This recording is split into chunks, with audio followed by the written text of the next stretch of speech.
tiny minority few that continues to peddle lies about us are actually the ones who are causing unnecessary panic, both here at home and in the international market, which is not in the interest of South Africans, particularly those who are involved in business, and more in particular at the agricultural level, because it is the agricultural sector that stands to benefit from those opportunities, and when you close them out, you close the Afrikaners out, yet you claim to represent the Afrikaners. That's why the Afrikaners had to rise on their own and say this is a complete lie.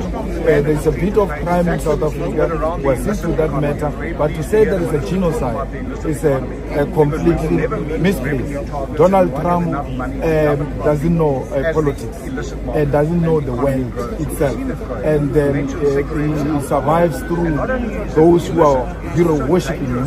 The fanatics who are like him do not know the implications of what they're talking about, and as a result take extremely wrong decisions. The G20 is going to continue without America, and will hand it over to America. It will be successful with or without him, and that will demonstrate to him that he is not alpha and omega in the world. As a parting shot, what do you think our government should be doing about it? I mean, the response has been very lax in recently to a certain degree. Well, we are in a very difficult situation now, especially with the G20 coming, and we are hosting it. So your government ought to be very careful on how we go about it. Try to trade and do the counter offers and all of that. Once the G20 is done, we must come back to these races. They need to be charged with serious charges of engaging in activities that undermine the sovereignty of the South African state. South Africa as a state must never be compromised by racist interests of a tiny minority, which we must deal with decisively. We are now going to have visitors.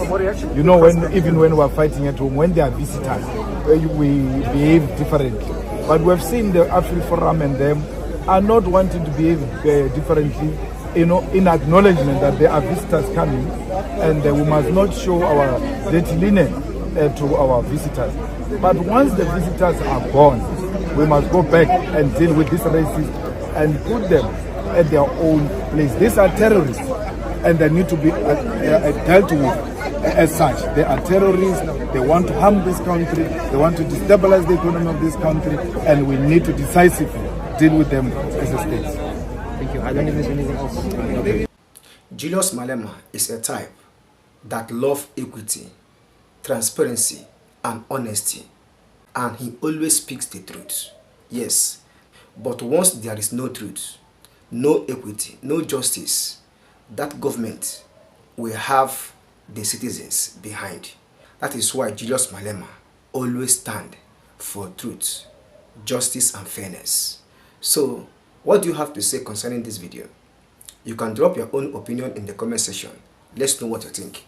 And don't forget to subscribe for more updates like this. Turn on the bell. Anytime I publish a new video, you will be the first to watch my new upload. Thank you for watching. See you in my next upload. And bye for now.